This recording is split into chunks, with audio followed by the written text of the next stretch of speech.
Hey everybody, it's Isaiah, and I'm here with Chef B, who's going to tell us about one of our sponsors here. Chef? Yeah, O&B Puckcast is now brought to you by Summit Public Adjusters. The winter months can be especially hard on our homes, from roof damage and peeling siding to frozen pipes and toilet overflows. Call Summit Public Adjusters before you call your insurance company.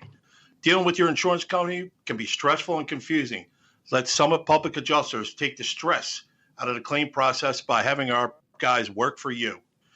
Get the most for your money and your repairs.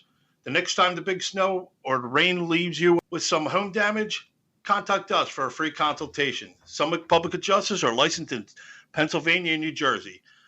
Learn more at summitpublicadjusters.com or call 215-752-0560. Just tell them that the chef sent you.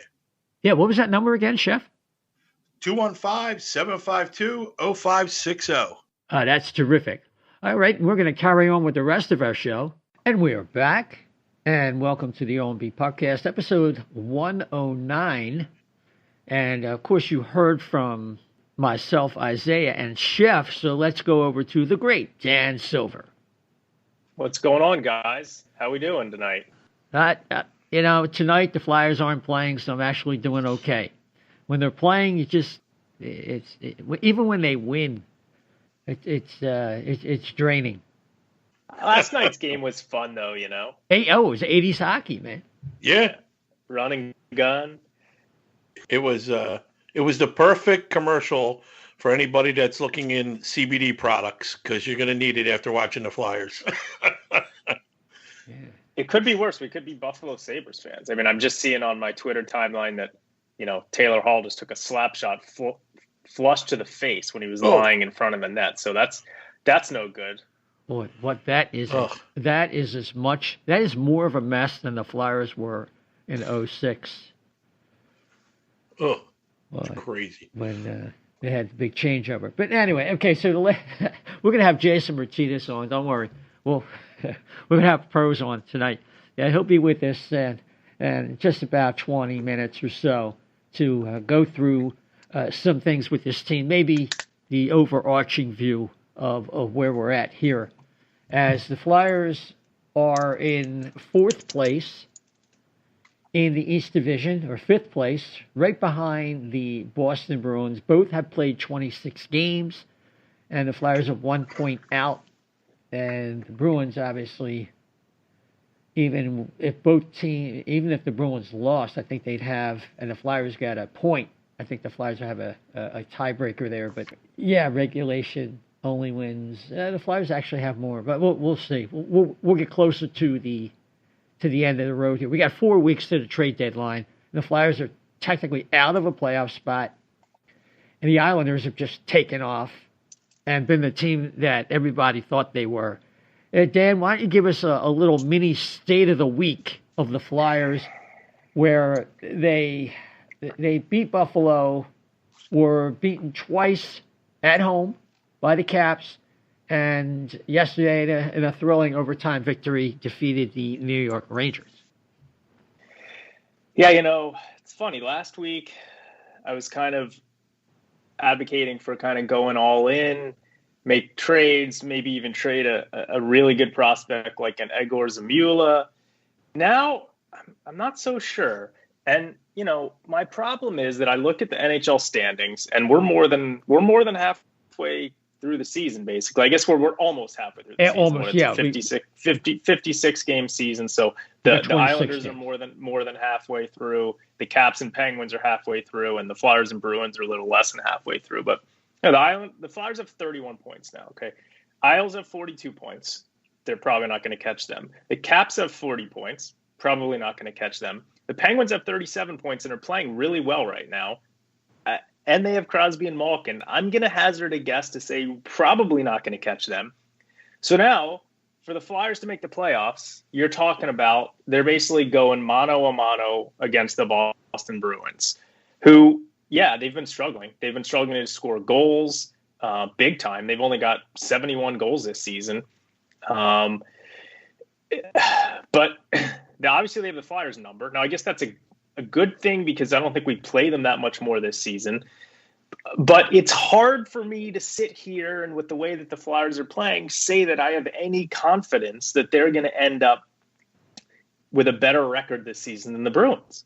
So, yeah, it sucks that the Flyers are in the toughest division in hockey, but I'm not sure what their playoff hopes are right now. And so I think that I would be fine with trading away, some draft picks to try and add.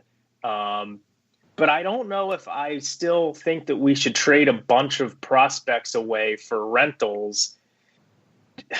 And maybe that'll change in the next week. Look, if they go out and they win all their games this coming week and the Bruins keep struggling a little bit, maybe that changes. But I'm having some second thoughts about saying that they should, go all in just for this season. And I guess, you'd have some guys that could be on contract for next year too. But I don't know if I'd want to really trade some of their top prospects at this point for a team that to me doesn't look like a playoff team. Jeff? Yeah, interesting. For the record, they play Boston 3 more times. So, but it's kind of funny. I was in that position last week, and after watching how loosey-goosey this defense is and how many chances they're giving away and turnovers in the inside their own blue line, I'm just thinking, please give me stability. Give me somebody, give me a couple, like Isaiah had said in jokingly last show when we were talking about trade targets, and it was Savard and Ekholm, and he's like, I'll take them both. Like he was ordering like hamburgers or something, which is great. I want that mentality. I guess now I'm on with that mentality, I should say. I just think I guess I'm a little fed up maybe, and I want to start seeing. I see the potential because they play stretches where they shut down a team, and then all of a sudden it's just like they take the foot off the pedal, and I don't know if it's because the defense isn't good enough for a whole game, and if it is, that's got to be fixed. If the system isn't working, or I want to say that the system, I can't tell with the system yet because I'm not seeing complete games, and that could be a personnel issue. So I think it's funny that we flipped spots since last week, but either way, I'm looking forward to see what's going to happen. I guess my question is, how long from the point when Ron Hextall's tenure began in 2014, when the rebuild that wasn't a rebuild, that was a kind of retool on the fly, started? At what point are the Flyers going to start meeting the needs that they have based on the feedback provided by their play? If you look at the team and you say to yourself, well, they could use a shoot-first forward up front. They obviously need a defenseman. That's obvious, and it was obvious coming out of the bubble that they need a little bit more nastiness, a little bit more grit, pushback, and we saw in the games this week. The game against Buffalo where Lawton gets flipped over like a rag doll, and then Hathaway takes his liberties with Coots, and last night the Flyers overreacted to a clean hit on Giroux, and who comes to his rescue? Nolan Patrick, and they don't want Nolan Patrick fighting, so Voracek's in there. It's a clown show. And it's pretty obvious when the Flyers play teams that can really bring it physically, they tend to struggle, and they might come back, but it impacts a lot of what they do. It seems like I said last week, the dirty areas exist for the Flyers in the offensive zone. But there don't seem to be any dirty areas in the Flyers' defensive zone because of what they seem to lack. And just overall, the team is maybe mentally tough in that they're resilient. And we saw that yesterday. They hang with it. They come back. They might dig themselves a hole, but they come back. And it's something they've done. Usually too little, too late, but that's what they do. But I just feel like they're not really going to go anywhere until some of these tangible problems and intangible issues are addressed. And I think they should get started somehow, some way, right effing now.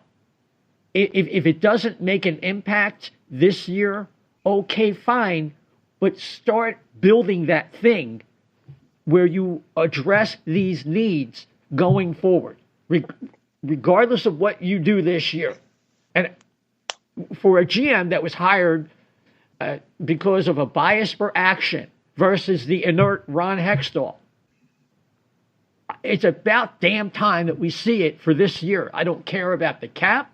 I don't care about an expansion. I think they need to build their team and deal with it. And as I've said before, they have tons of assets, more than most of the teams they're competing with in terms of the players that could be available. And I think they should start addressing that, because I think there's a feeling on this team that they're just stagnating all over again, even though Chuck Fletcher's been here a couple of years. And what are they going to wave the white flag on this year and just get a Goligoski who's a Band-Aid? So that's how I feel about it. Well, you're talking about two different things, though. I mean, it's one thing to bang the desk and say we need to improve now, but okay, if improving now means you're going to trade assets for David Savard, who's going to be gone at the end of the season, or Matthias Ekholm, who could be gone at the end of the season, I think this team needs a major overhaul, and I'm not sure that they need a Dougie Hamilton. They doing something like signing him would be great in the offseason, right?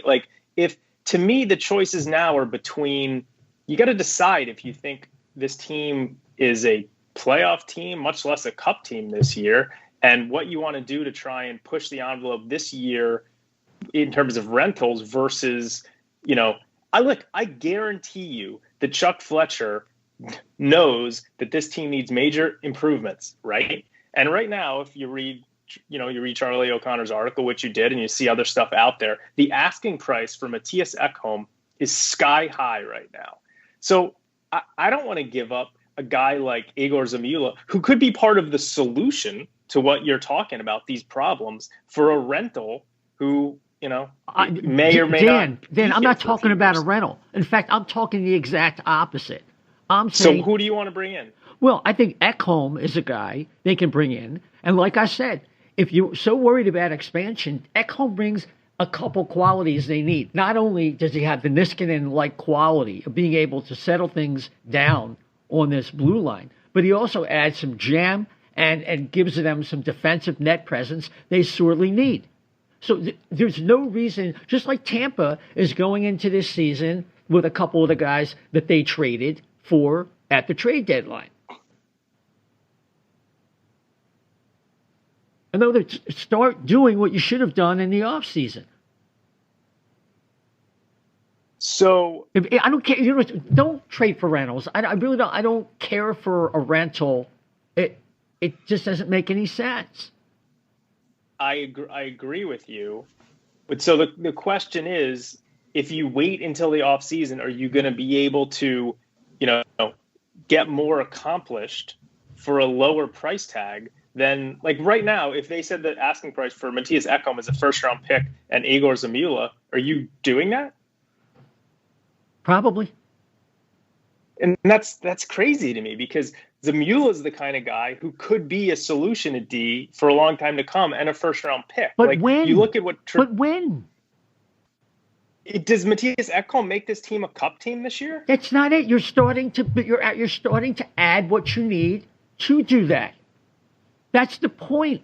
Why wave the white flag on a season? It doesn't make sense. Then Giroux's older, Voracek's older, Couture's older.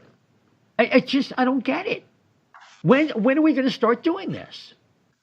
And another thing I can't stand is the idea that I hear this all the time. And Shep, you can chime in.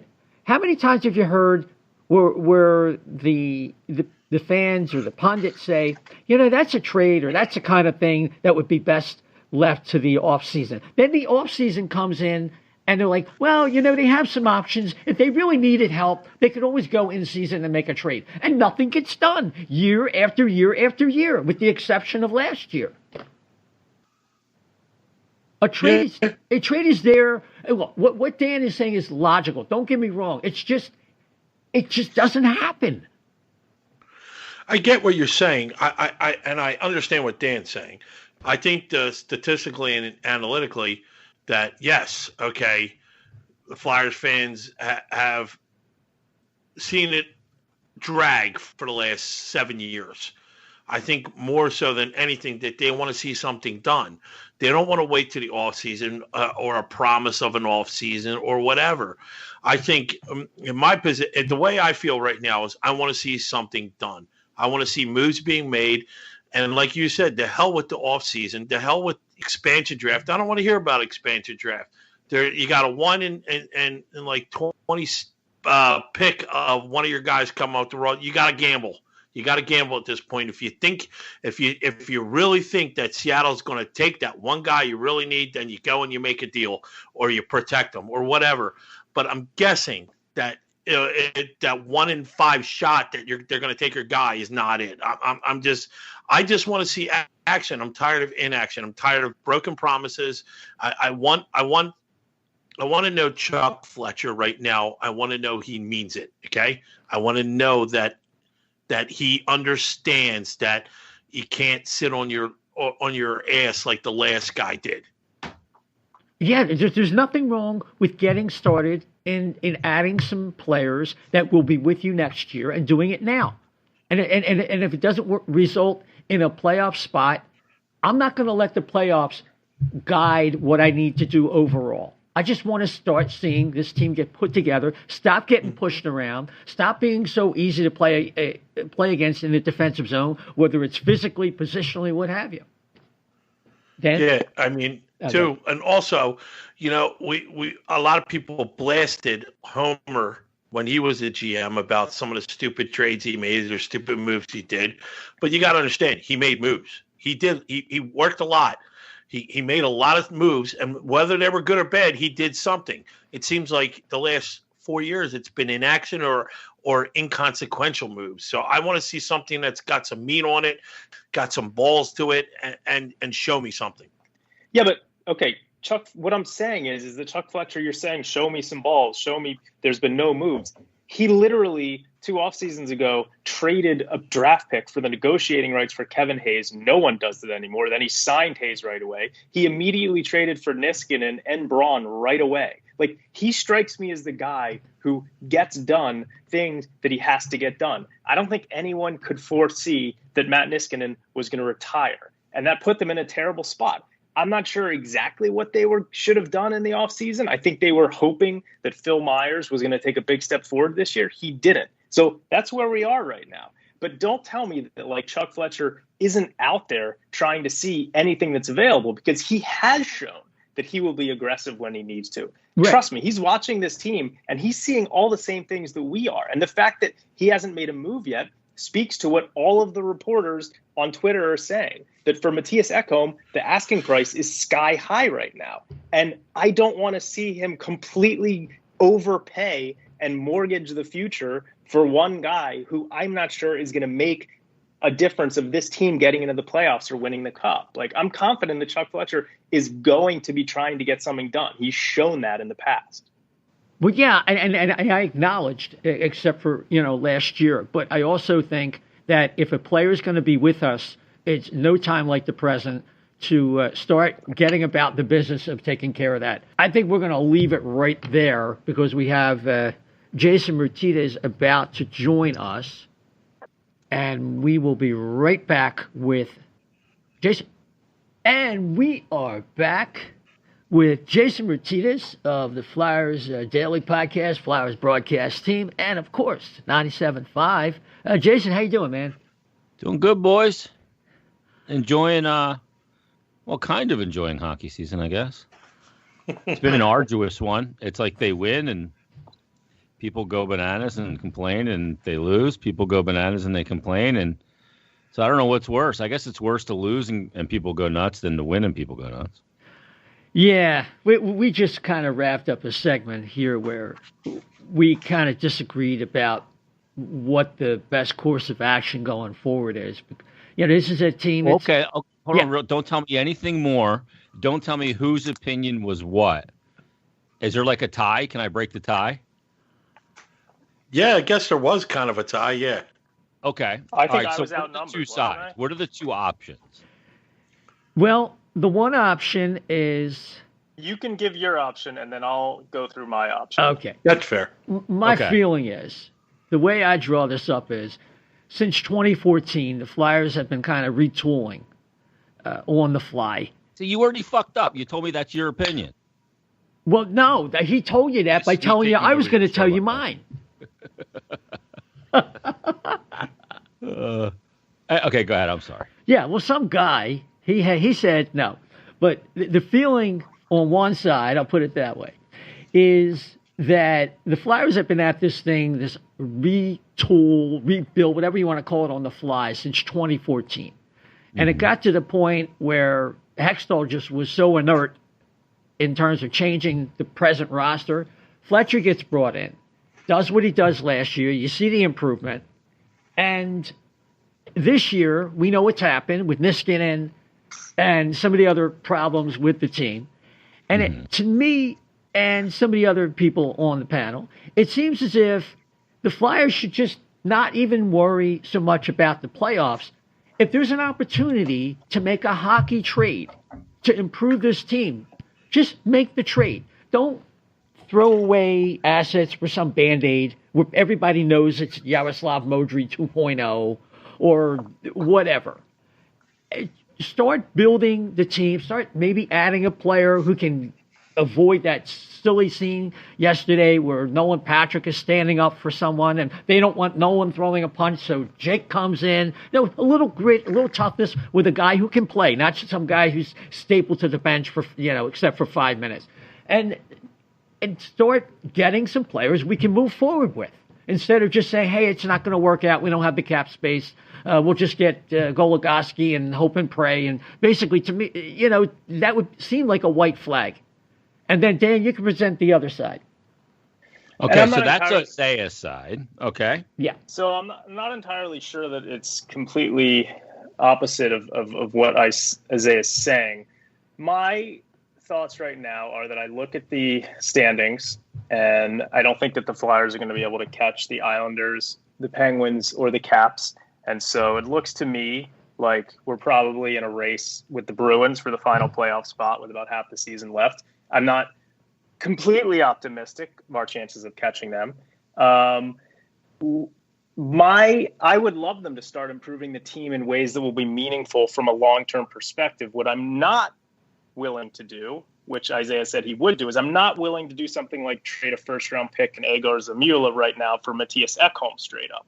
I think that a drastic overpay right now for resulting in a situation for a player that has one more year left of his salary and will create a lot of issues in expansion is not something I would do. I think that if we could end up getting a guy like Ekholm for less of a cost than giving up a guy like Egor Zamila, I'm all in for it. My point is that I'm not sure I would trade A-level prospects right now for guys that may or may not help this team make the playoffs and are either not going to be around after this year or are going to create a scenario where someone like a Myers or a Sanheim is not going to be around after this year. So I desperately want this team to improve, but I'm not sure they've shown me enough this year to warrant trading away one of our top three prospects for a guy who's going to either be a rental or cause big expansion problems.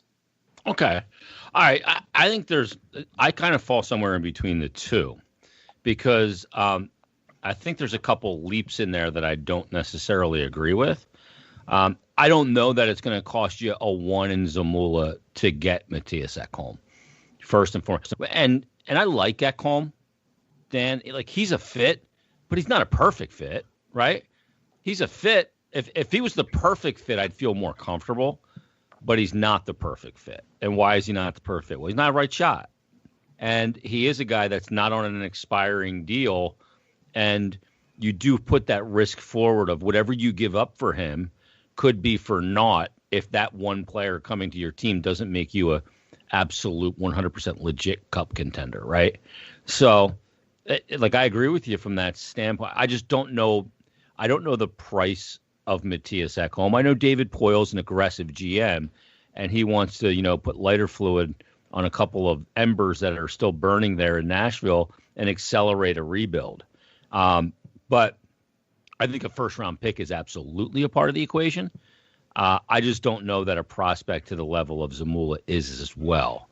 And I got to be careful what I give up there, too, again, because you could lose that player. I'm not too concerned, and I've done a lot of thinking about this and talked to a few people. I'm not too concerned that Ekholm's the guy that gets plucked in an expansion draft either. And the reason I believe that is he's going to be 31 in a couple of months, right? So you're looking at a player around expansion draft time that's going to be mid-31, on his way to 32, with a very good contract for what he gives you at $3.6 million. But a lot of times an expansion team is going to be looking for a player with a little bit more term and a little bit more cap, because they have to get to the cap floor, right? So a $3.6 million player doesn't, take them up to the cap floor like a player that's a $5.5 million player. And I just don't know where the attraction would be for Seattle to take a Myrtetus Ekholm. So I would leave him unprotected, because you can't leave Provorov, Sanheimer, Myers unprotected unless you want to get rid of them. Because if you do leave them unprotected, they will be taken, despite the fact that two of those players, Sanheim and Myers, aren't under a huge ticket, right? So I don't worry about that aspect when it comes to Ekholm. But, I'm also, I get the part about playing for the future. But like Isaiah said, they've been playing 2 years away from being 2 years away since 2014. And you do have a core of players in Giroux and Voracek and James Van Riemsdyk, who's playing incredibly well, that you can't keep pushing the date further in the future, because Father Time will catch up. Father Time wins. He's undefeated. So if you want to do something with that core, then you have to do it now. You have to try and do it within the next 2-3 years max.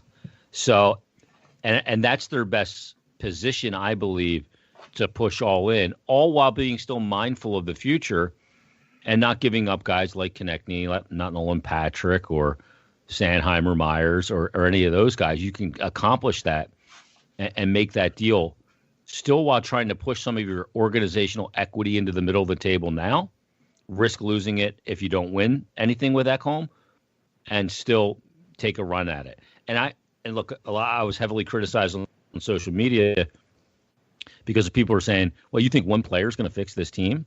And I get it. They look like shit right now, right? I mean, they look awful. But you're not as bad as you are when you look as bad as you do all season. And you're not as good as you are when you look great. And they are. Look, I think you might be right, Dan, about the Islanders or about Washington. But I don't know that you're right about Boston. And I really don't believe that you're right about Pittsburgh. I think Pittsburgh's smoke and mirrors right now. And they got a horseshoe in their ass, and they're doing what the Flyers did earlier, and they're winning games. And when you win a bunch in a row and another team that's in contention goes through a rough patch and scuffs along, then they move up. That's not sustainable for me in Pittsburgh. It's just not. So I don't look at them as a team that I go, hey, they can't catch Pittsburgh and surpass them. I don't believe in that team. And I don't think that Hexie's going to make some kind of grandiose move to solidify their position. Now, if Rutherford was still there, I'd feel differently. He's not.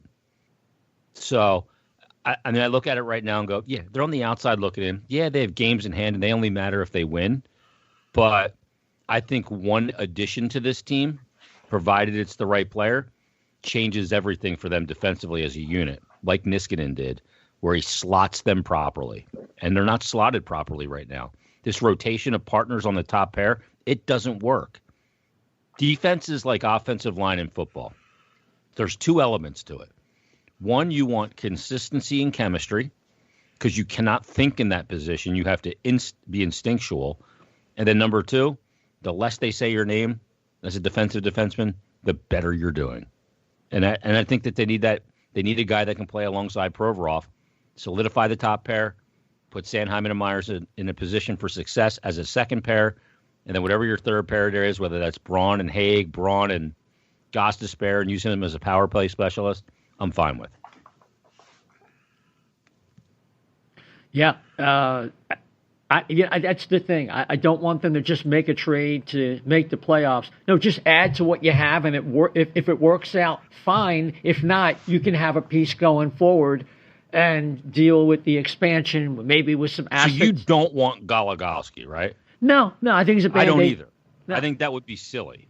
No, I think that's a waste of my time. It is. And Chef, we're going to get to in a second, but I really think they should add the piece that they want to go forward. Unless, listen, the opportunity could present. Maybe it could be in the market to get a guy like Adam Larson or Doug Hamilton or that. But that's next year. That's something you don't know. What we do know now is they have a need, and it's a real revolving fiasco with this defensive core. Yeah, I mean, and look, it's obvious at this point what the need is, right? Yeah. And it's painfully apparent that this is a problem. And AV was asked about this, I think it was last Thursday, in his morning availability before the game Thursday night. Anthony Sanfilippo from Crossing Broad asked him about, the mismatching and matching of defensive pairings and how he's been trying all these different combinations and none of it's worked. And Elaine's answer was very telling. The way I read his answer was he said, we've tried a bunch of different things and we're trying to find chemistry where, and those guys can play for each other as a unit and there's accountability within the unit, blah, blah, blah. We haven't found that. He said, but we have some other options and we're going to find it. And the only way I can take other options can't be with what they have in the organization now, because they've tried everything. He's tried Myers. He's tried Sanheim. He's tried Gostisbehere. He's tried Gustafsson. He's tried Braun. None of it works. None of it's working. So when you say we've got other options and we'll find it, that's got to mean an acquisition of a player, in my opinion. So it would seem. Chef? Since you brought it up about Ekholm, you don't think he would be pulled in expansion. I was thinking the same thing, that you make the trade, you do what you got to do to improve the team, and just know. I mean, would that make, to your credit, what you were saying, that Seattle would be looking for somebody with term and something closer to the ceiling to hit for the cap? Now, was that fit like a Ghost? Does Ghost become more appealing at the draft for them, and that maybe you can sneak somebody in like Ekholm or Savard, for that matter, and dangle Ghost in front of them, and hopefully that they take them? Well, I think that it depends on the deal. If you're acquiring an Ekholm, a Savard, or Ristolainen, whoever it might be, Ghost could be part of that deal. And I think that would be, they're looking to dump some money, right? So if Ekholm's got a $3.6 million cap hit, Ghost is at what, 4.5? Yeah. So you're looking to shave a little there, and Nashville's got no problem taking on cap, but you got to pay for the space, right? Ghost isn't a part of the deal that they're looking at as an asset.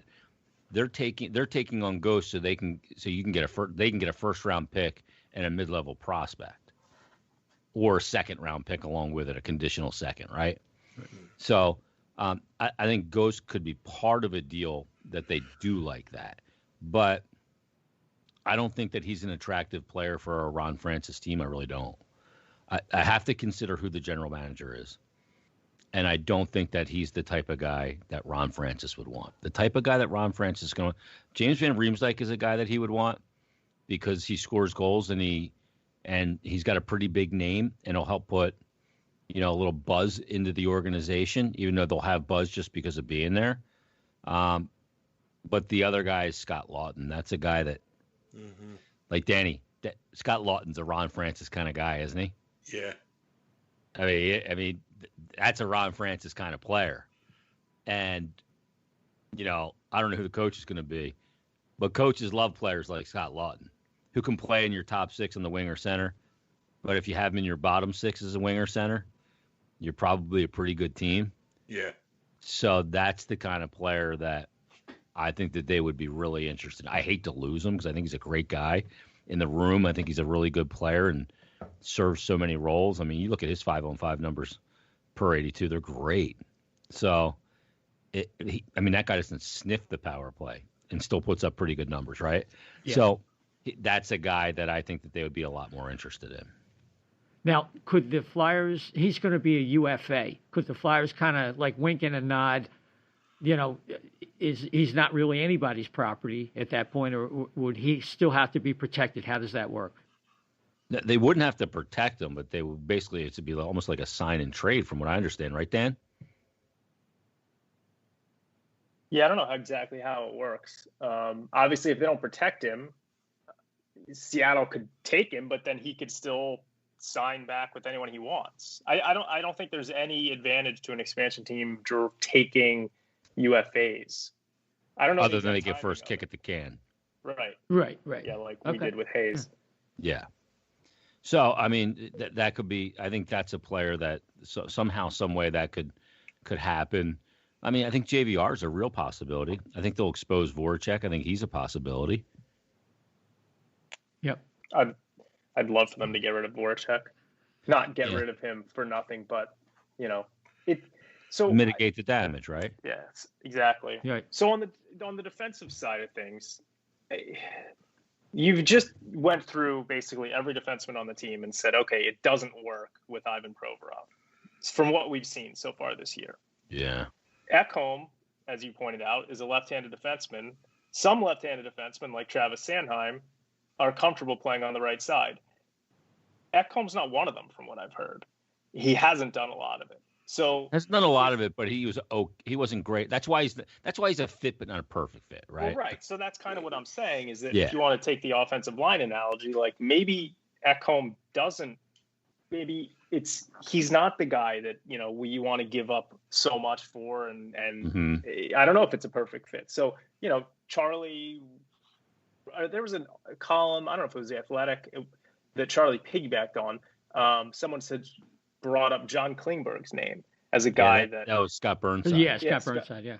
Scott Burnside. And you mentioned Ristolainen. I like Klingberg a little more because he's got more, hockey IQ. I don't know if you'd want.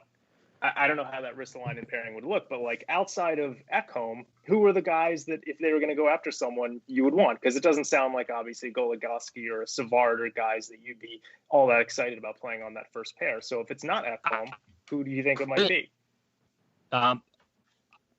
Look, I'm not excited by Savard, but I think it's a good option because he checks a lot.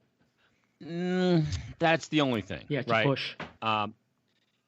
Yeah, I mean, it's better than what they have, that's for sure. Oh, yeah. And it mitigates a couple areas. He's got an expiring contract. He is a right shot. So all of those things kind of fit. Goligoski, to me, that makes no sense. I agree. Savard makes a little bit of sense. Ristolainen, I think, makes a lot of sense. And I know, that's the knock on him, right? The hockey IQ. He makes boneheaded plays at bad times, and you live with that because he's got so many physical attributes to his game, and he's also going to provide a lot of snarl, which they desperately need. Yeah. I mean, they need a little bit of that. And again, like you guys said right off the hop, like you need that from a guy that can play, and he can play. So, and who the hell wouldn't want to get out of Buffalo if you're rejuvenated, right? So that makes sense. Klingberg's an interesting one. I know they got Heiskanen and that was thrown out there by Burnside.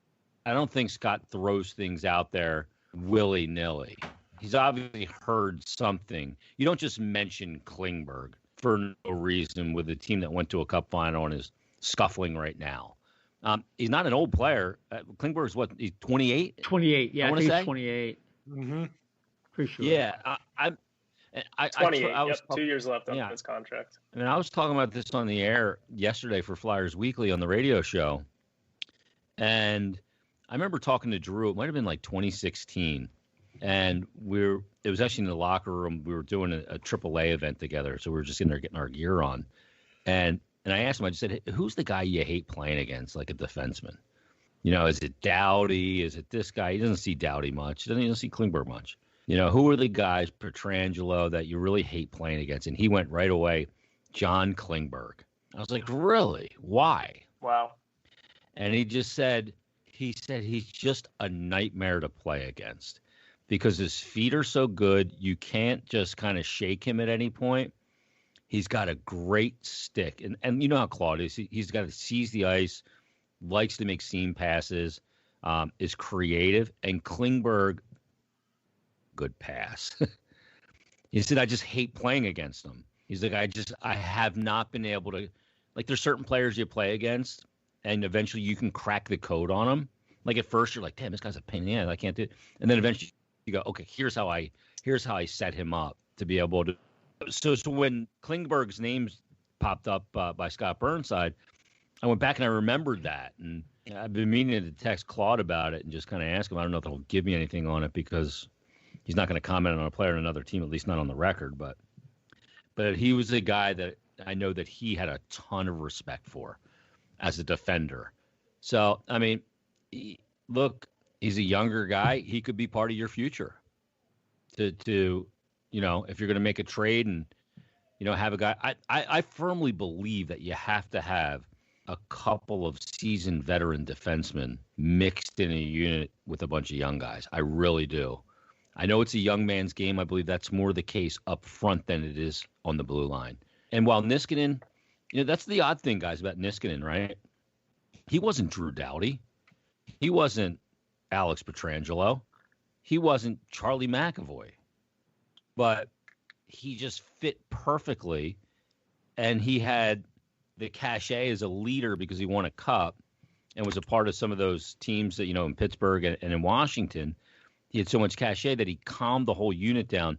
And what Niskanen did, his greatest asset to me, was that when the team needed a shift in a game, when the other team had a ton of momentum and they needed to go out and just kind of not take over the game in a shift, but just calm it down, give you a real calm, honest shift, him and Provorov together were able to do that. And you saw it in the second half of the last year. Team would grab momentum from him. They'd be all over him for 3 or 4 shifts in a row. Then Niskanen would go out on the ice, and he would just calm the game down. And then eventually you can reassert and redictate the terms on the ice. And I thought he did that so good. And that's what they're missing this year. Because when other teams get on top of them now, it tends to last a period, right? Oh, yeah. Yeah. And it's like 12 times they've given up a goal within 2 minutes of scoring one themselves. That speaks exactly to what you're referring to. Yeah, me and Timmy Saunders did a project on that to figure that out. And I brought the stat up to Elaine, and he said, yeah, you know what? Those are important segments in games after you score. Because I'm a firm believer in a flow sport like hockey that the game is all about capturing momentum, keep maintaining momentum, keeping it as long as you can, getting something out of the period when you have momentum, i.e. scoring. And then when you lose it, doing everything you can to get it back. And there's no bigger way to get it back. A big hit, a penalty kill, that can return momentum to you. But scoring a goal when you're down 2 to get within 1, that's a way to grab momentum. Scoring a goal to tie a game when you're down, when you're down just 1 goal and you tie the game, that's a way to grab momentum. And to have it fleet away from you 1 to 2 minutes after you score by giving up a goal, and either that team going back up to a 2-goal lead or a team going up and is inflating as hell. And they got to be better. They got to be better when that happens. They got to seize it when they have the momentum and find a way to maintain it as long as possible. And they've done a poor job at it this year. Yeah, I mean, it used to be that, like, they would give up a goal and lose the momentum, but they'd still be winning the game. Now they're already chasing the game, and then they make a comeback, and they get that goal right after they score, and they're back down like 3-1 or whatever. So yeah, a little regression. They've been a better. It's weird too, guys, because we talk about so many times in the beginning of the season when they were piling up wins, they were like, 11-4-2. Well, the processes look like crap. Oh, they only get 23. They're averaging 23 shots a game. They're giving up 35 a game. And, that was the rub, right? But the record was great. Now, over the last 10, they're averaging 35.6 shots per game. They're 4. They're averaging giving up 25.2 against, yet they're 5-5. And, it's odd because I remember back in 2016, I think it was, Flyers were on their way to a 9-game win streak. And after the 8th game of that 9-game losing streak, rather, Ron Hextall made himself available in the locker room to take questions. And he was taking questions in the report, what's wrong with the team, blah, blah, blah. And one of Hexy's answers was, I think the team's playing really well right now. And people went bananas. What do you mean they're playing well? You've lost 8 straight. And the fact of the matter was they were playing well. But when you're in a bad funk, you find ways to lose. It's like sometimes when you're in a good funk, you just find ways to win, like they were doing in the beginning of the year. Timely saves, big goals at weird times, efficient with, not a lot of shots, but a high shooting percentage, those things. And then I remember, and people were flipping out. And I was like trying to say, yeah, they are actually playing well. And the result just hasn't caught up with the play yet. And then they lost the 9 straight, and then they went on a 7-game winning streak. Yep. Chef? Okay, since you brought up momentum and stuff like that, Hart last night seemed to be getting better, on his way back to his old self. He made some routine saves.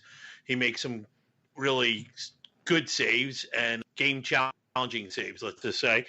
And as a goalie yourself, are we seeing, like you said, putting the work in and seeing all the little things that he's been working with the skills coach and the goalie coach and all that to come out of this funk that he was in?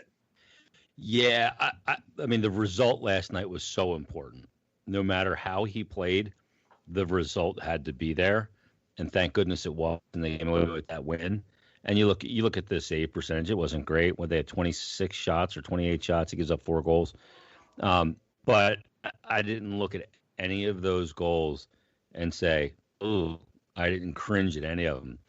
And believe me, when they score, I break them down frame by frame. Mm-hmm.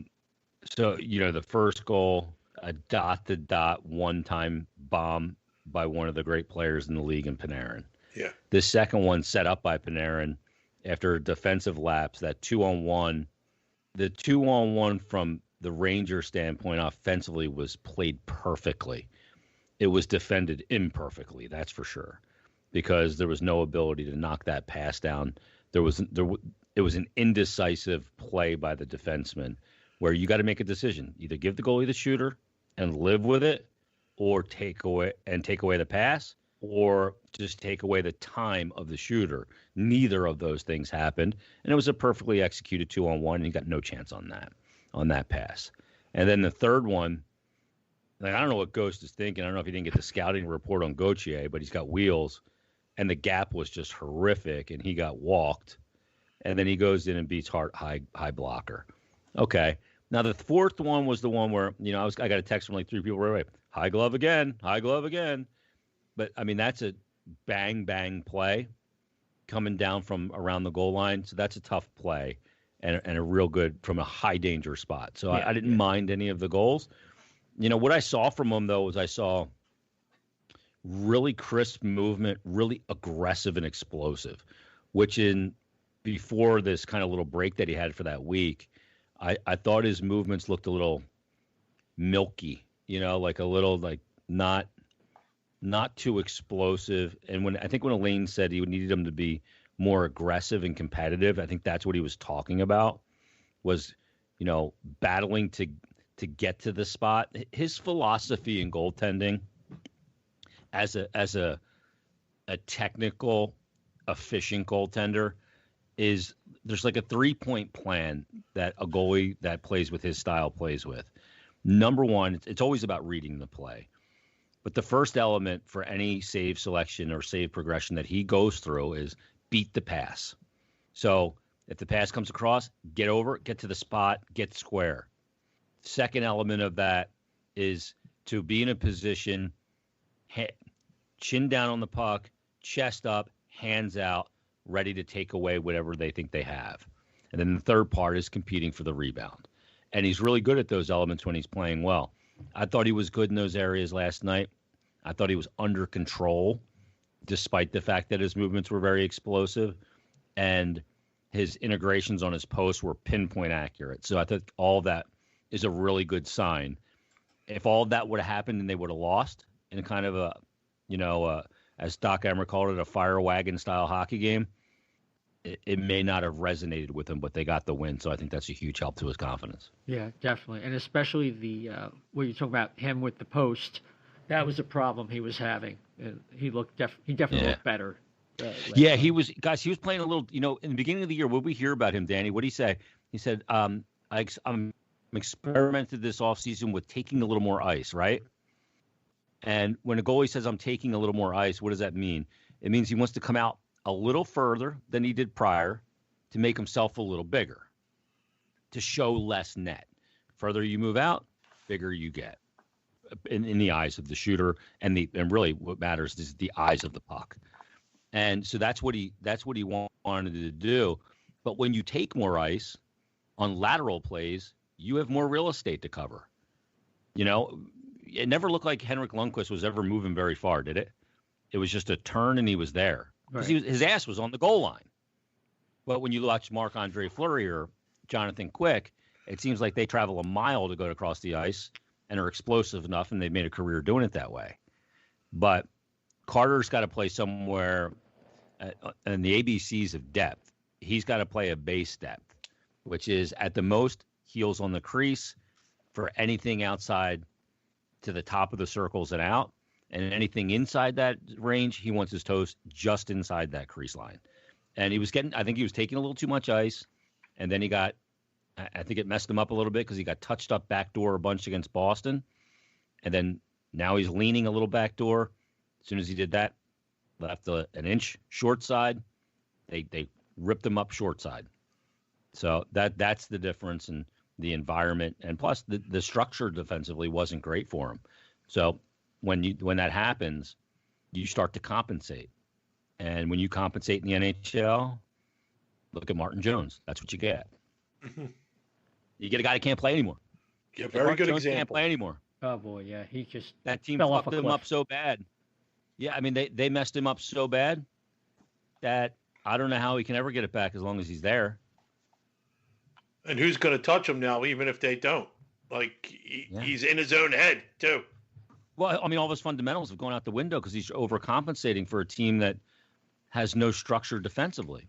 And it's human nature. It's going to happen. He's trying to do everything he can, but you can say, hey, the last goal shouldn't affect the next shot, but when you get touched up 3 times in one game backdoor, like the Flyers did against Boston in the one game, and then all of a sudden Marchand sitting there just outside the top of the dot and just freaking buries one on your short side. I mean, you could see. I mean, his entire body was loaded on his short side left leg, ready to push to go to the right because that's where the backdoor play was, and he's leaning that way, inch. That opened up the short side, and NHL players see that. The great scorers, they know where your weight distribution is to how to shoot against it. They cut across the middle, across the top of the slot as you're shuffling, and they know that as soon as you shuffle with your left leg moving to your right, and as soon as you grab your right leg, that your left leg now has no pressure. Shoot against the grain, you're dead. Physiologically, you can't go back that way anymore with any kind of explosion because your weight's just not distributed right. Those players know how to read that. Yeah, absolutely. Dan? It's a helpless feeling, too. I'll tell you that right now. When those guys cut across the middle and you're shuffling across at the top of a goalie, first of all, every shuffle gives you an opportunity to lose your angle on your net. And second of all, your weight distribution just does not allow you to move certain ways. So I just want to go back. I love hearing Jason talk about goaltending, and it is. You could write novels and novels about goaltending in the NHL and just look at it from so many angles. It's kind of incredible. And then you've got a young kid like Carter Hart going through struggles, and I like what Shep said about it. Does because they won that game, and that's Jason what you were saying. Because they won that game, he might have not been perfect, but that's the kind of game that hopefully can get his confidence back. Yeah. And that's where you go in the room after you say, this is a fucking team sport. Look, sometimes as a goalie, guys, you go into the locker room. Like if a winger doesn't play well, okay, you go, that guy really didn't do much tonight. When the goalie doesn't play well, every time he fucks up, the light goes on, they blow a horn, everybody on the other team hugs and goes crazy, and they go down the bench and give everybody high fives. When you screw up, like, a ton of things happen. Everybody knows. So when you suck, you go as a goalie, you just go in the locker room and go, you know what, boys, I didn't give you a chance to win tonight. You just got to fall on it. It's part of the position. So what I was going to say was, because I was talking about the teams that I thought the Flyers would have a tough time catching for the playoffs, and you kind of argued with me about Pittsburgh. Let me just say this. Right now, the Penguins are 6 points ahead of the Flyers. The Penguins have 28 games left. 8 of those games are against the Devils, and 6 of them are against the Sabres. So these are the problems that I see when I'm looking at a season like this. Like, I understand what you're saying, but how many of those games against those teams are the Penguins going to lose? And that's half of their remaining schedule. Yeah. And I've seen people post about that. And while in theory, you're right, they have a weaker schedule. But how many times have we seen these teams in the last 20 games of a season, like Buffalo, like New Jersey, that they just start winning games at the end of the season because the pressure is totally removed? They play free of mind. Now, those two teams combined have a combined 15 losses in a row. 11 for Buffalo, 4 for Jersey. And they're not good. Neither team is a really good. I think Jersey's better than their record.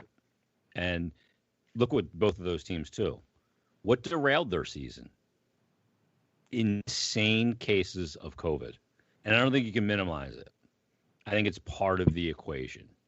But that being said, well, yeah, on paper, I agree with that. But I still don't buy it. I think that they'll have a winning record against those two teams, but they're not going to dominate those two teams. That would be my prediction. And I'm not just saying that because it's like through Flyers rose-colored glasses. I think we see it all the time, where these teams that look like they're dead and buried and they're not in the mix because they're not in the mix. But all of a sudden, they find ways to win games. And they win games against teams they shouldn't win. And that's what's going to happen. I think those teams are going to haunt some teams. And the ones that deal with the teams that aren't playing for anything the best are going to be the ones that go the furthest. And I just, like Pittsburgh's playing great right now. And like I said, they won 6 straight. I don't think they have the goaltending. I really don't. Yeah, I hear you. It's just my opinion that it looks like to me it's between the Flyers and the Bruins for that final it might spot. End up being, yeah, I mean, it might end up being that way because it looks like also obviously the Rangers are a team that I just don't see being able to get it together either, Danny. So the Flyers are going to take. I mean, the team that's closest to them is the Bruins. They've played the same amount of games. They're only 1 point back. The only reason the Bruins are ahead of them is because the Flyers went 0-3-2 against them. So yeah, that stands to reason. But again, you got to see what teams do at the deadline. What teams? We're not even at the halfway point for most teams. The Caps and Pens are at 28 games. Flyers are 2 games from that. So much can change so quick, which is why we've seen the change in the standings we have. When the Islanders win 9 straight, Caps win 5 straight, and the Pens win 6 straight, and you're not really winning. You go prior to last night 2-5 in your last 7 games. You're gonna fall in the standings, and that's what's happened. But are the Flyers going to get back into a situation where they win 6 out of 8 and couple against those teams? That's the big thing. It's really going to come down to how they do against the Penguins, the Capitals, the Bruins, who they only play, 2 more times? 2 more times, I think. Yeah, and the Islanders. And like the Islanders, they obviously don't look like a team you want to play right now. Flyers beat them twice earlier in the season. They're a team that's a little bit hard to figure out because you remember last year, they had in October, mid-October to the end of November. I mean, I think they won 14 to 16 games. And then all of a sudden, in the second half of the season, Barzell's getting benched in third periods. They were a mess. They lost 13 to 15 games. Had the pause not happened, they weren't going to make the playoffs. But then they had a chance to regroup. They've regrouped this season. They haven't lost a game in regulation at home this year. But, chasing that team right now is not even part of the equation. You got to chase the Bruins and the Penguins. No. I mean, a lot's going to it's crazy. This season, every week a lot of things change, but this week, just looking at it, the Flyers have the Rangers game, but then they've got 3 games against the Islanders, whereas the Bruins have got the Sabres for a 2-game set this week. Mm-hmm. So it's going to be very interesting to see what happens. Like if next week at the same time, the Flyers are 6 points behind the Bruins for that playoff spot, how does it change the mentality of what a Chuck Fletcher is trying to do? Like, regardless, I would trade for a guy like John Klingberg if the deal is out there. Oh, yeah. But if it's not a perfect fit and, now you're 6 points out of a spot, like, how does that change how you're looking at things? Yeah.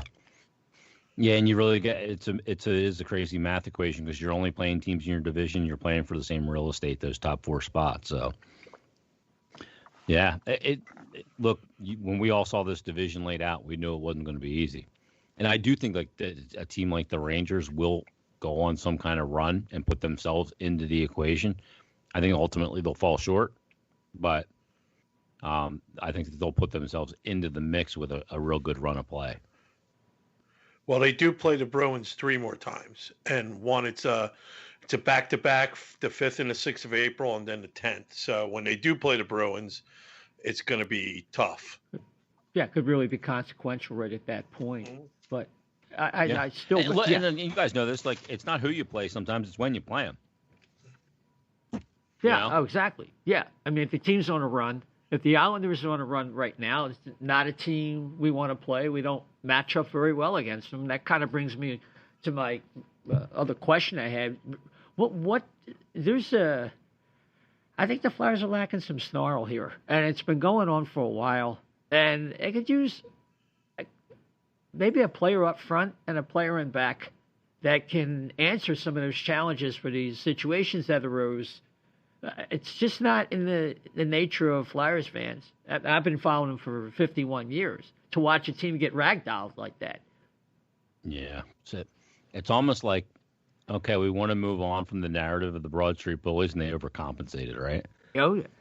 And now they're a little soft, is the way I would term it.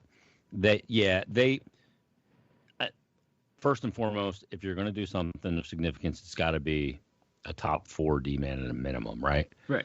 And if you want to add some more snarl in your bottom 6, you got to look for somebody to add on that 4th line. Like Nick Aube-Kubel, last year I thought he had a really good year. Such a straight line player, great forechecker.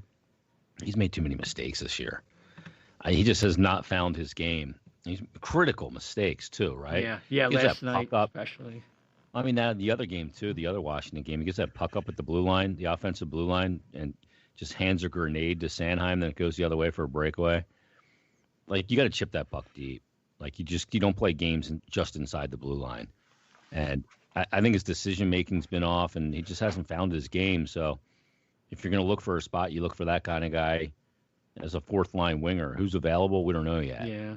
I was looking at guys like Tyler Bertuzzi, Antoine Roussel. I mean, guys are just, they bring it like Tanev for Pittsburgh. You notice that guy out there. And, yeah, his analytics are probably backwards and all that. But yet there's an intangible element there that is undeniable.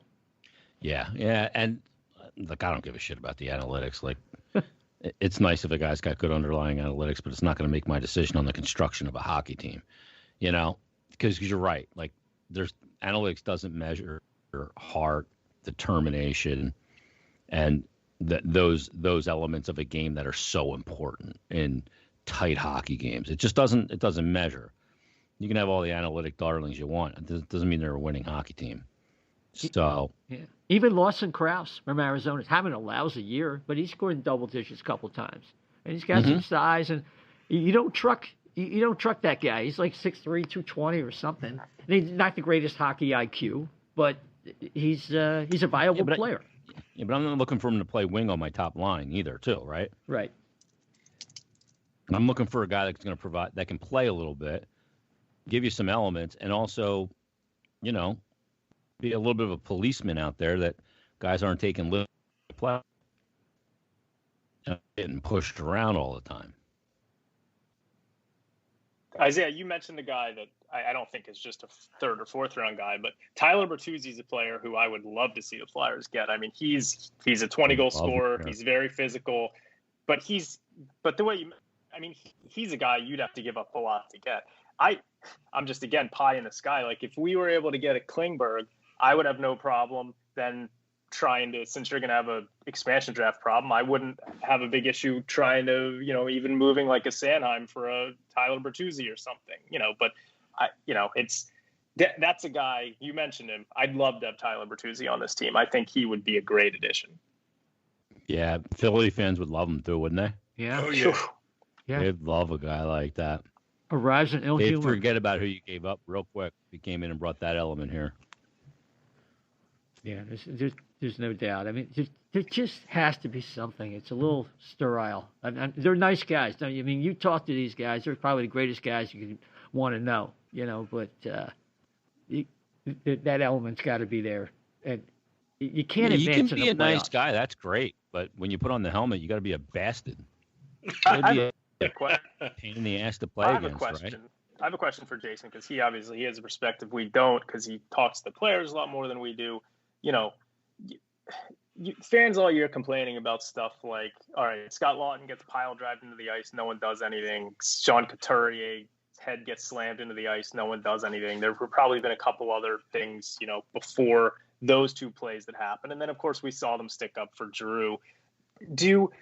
Does that question ever get asked to players or coaches? I haven't heard any questions like that asked in the post-game pressers to Vigneault. Like, does that get circulated? Do these players, do they know that people are curious about that? I think so. I think players are always very aware of everything. A lot of players in all the teams in Philadelphia, and all the teams I think in sports, they all say, I don't read the papers. That's the old line. I don't listen to the talks radio shows. I don't read this. I don't do that. It's all bullshit. They all do. Believe me, because I've got enough complaints for stuff that I said over the years. I've had guys hold things against me. I mean, I had one guy who was a goalie here. I didn't believe in his skill set. I just said, it's Anthony Stolarz. I said, I don't think he's an NHL goalie. And he wasn't even here anymore. And he sent a message to Flyers PR to bitch about it. I'm like, first of all, tell the guy to freaking DM me or something. Get my number. I said, if he's worried about what my dumbass is saying while you're in Anaheim, then you don't belong in the league. So, I always tell guys, if you have a problem with anything I say or my opinions, they all have my number. They can text me, and I've gotten texts from guys. And there's been times where we've gotten on the phone or texted back and forth, and I've explained my position, and sometimes we come to an agreement. They see my side or I see their side, but look, they all know what's going on. They know the perception, and I think in some of those situations that you brought, like the Lawton one and the Couturier one, they're also in a position where they're trying to win games in what is almost deemed as playoff time now, and I think they're cognizant that the penalty kill kind of sucks. So if they do anything, they're going to put themselves in a bad position in the game.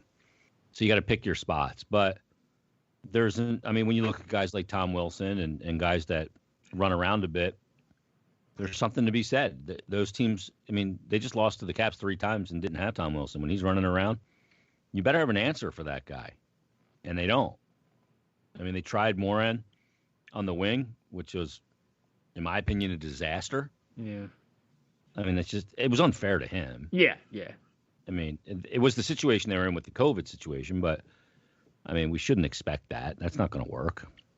So, Sam had an opportunity at one point in the game to kind of ragdoll a guy, and he didn't take it.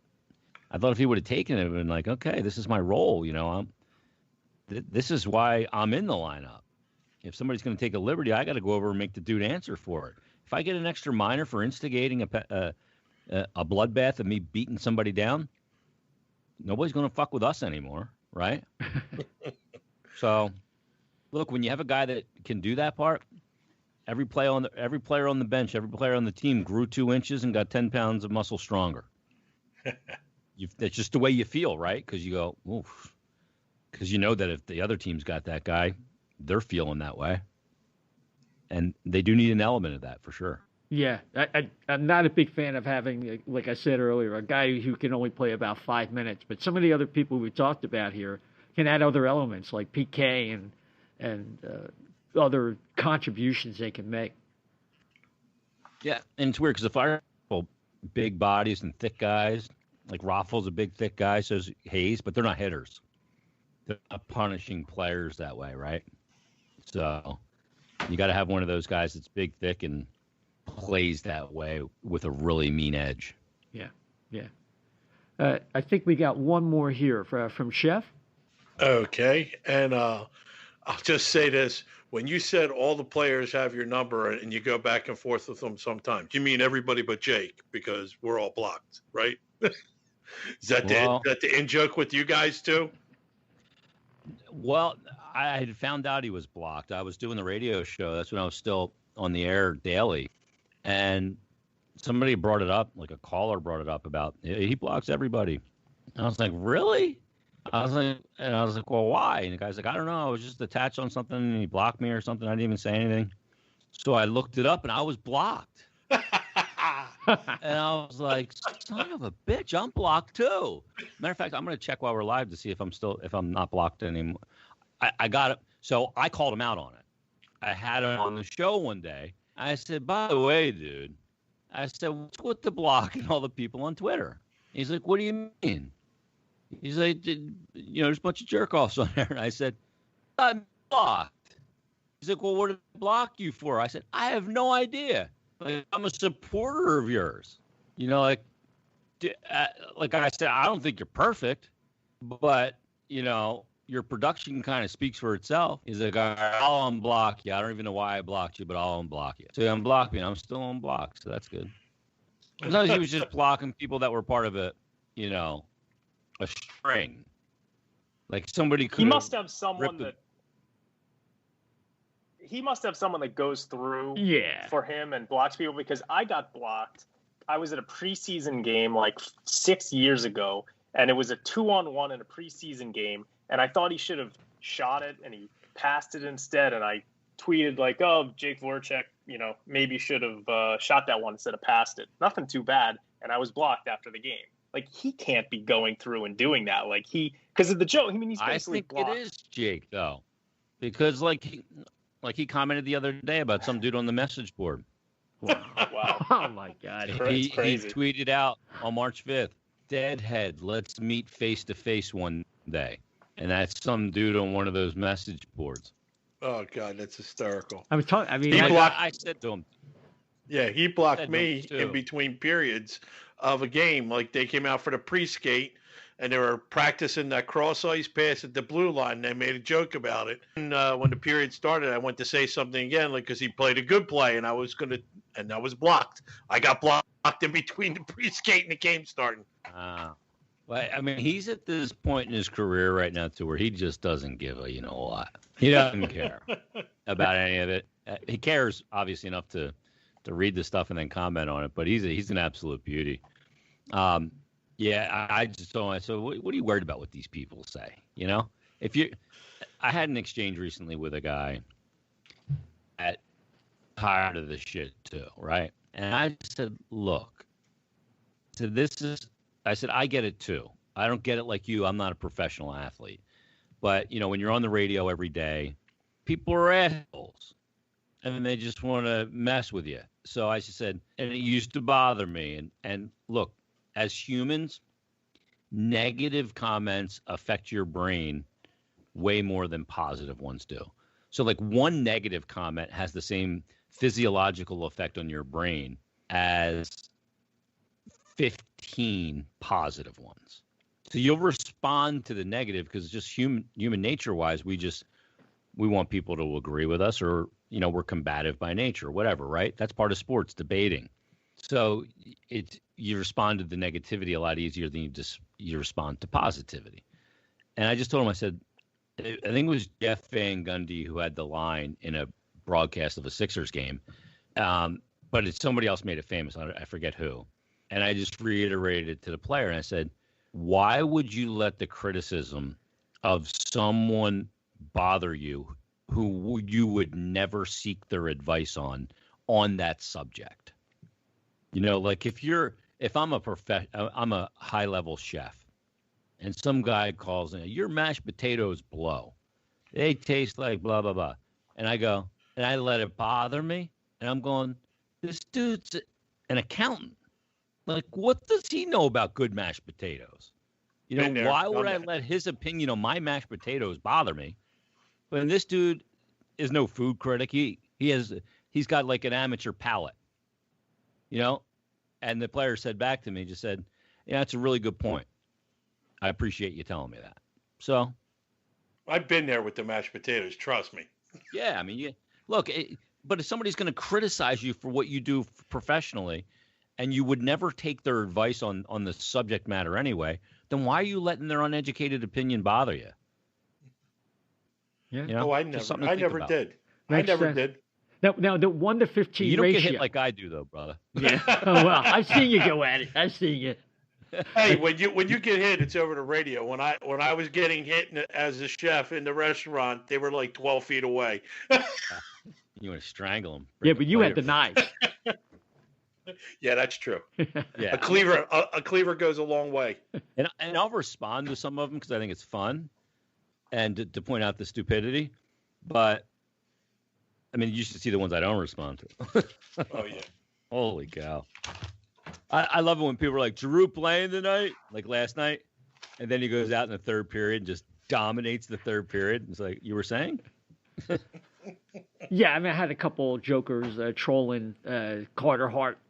He's a gutless puke, and I'm like, all right, it's goodbye. I mean, yeah. Well, I've watched enough goaltending or lack of goaltending over my course of my fanhood here, and this kid, he may not be great, but he's going to be damn good. Yeah, well, I love when I get the ones from people that are like, when the puck's down below the goal line, he needs to be on his feet. And I'm like, okay, why? Like, why should he be on his feet there? Because that's the way it was done in 78? Goaltending's gotten way better. Like, why is he going down in the butterfly in that spot? Because any pass that comes – I'll tell you why. Because any pass that comes out from down below the goal line and is one-time shot from a high-danger area, 92% of the time that puck doesn't get elevated more than 11 inches off the puck, off the ice. You know what's 11 inches? The goalie pads. Oh, so what's he doing? He's taking away where that puck's going to be 92% of the time. To me, that's good math. Yep. I hear you. Jason, man, thanks so much for doing this. Do you have any predictions about what you think the Flyers will do? I mean, it's about a month out to trade deadline, but what's your gut feeling about what you think they're going to do before we let you go? I think that Chuck's going to swing a deal. I really do. I think he thinks it's time to swing a deal. He hasn't made a signature deal yet. And I don't know if this is the signature deal, because to me, a signature deal is a hockey trade that happens probably around a draft or an offseason. And with the flat cap, something really enormous could happen then. But I think he's ready to start to put his, signature on this team. And I think it's going to be for a top defenseman. I think it's either going to be for Ekholm, Ristolainen, maybe Klingberg. I haven't dug in on Klingberg yet to see, if Burnside's just throwing a name out there and speculating, or if there's some conversations there. So I'm not sure on that. But I think that there's a deal out there. And I think that like a name like Goligoski gets out there simply to show teams like Nashville, oh, we have other options. We don't need your guy. You know what I mean? Yeah. There's no other reason why. There's no good logical reason to just grab Goligoski to me.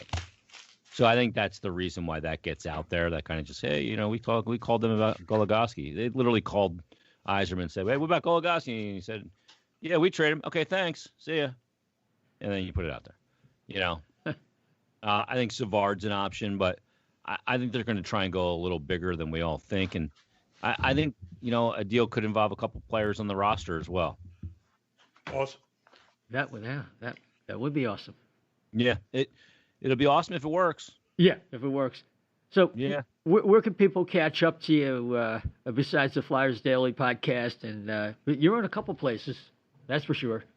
Well, yeah, still doing the Flyers Daily one, which is every day. You can get it on iTunes, Stitcher, Spotify, all those other areas, and still doing I do the Saturday show on the Fanatic from noon to 3 on Saturdays, and Flyers Weekly, and just wherever. I'm all over the place. Can't shut me up. On Twitter at Jason Myrtetus. Terrific. Jason, thanks so much for doing this, man. Appreciate it. Anytime, boys. Anytime.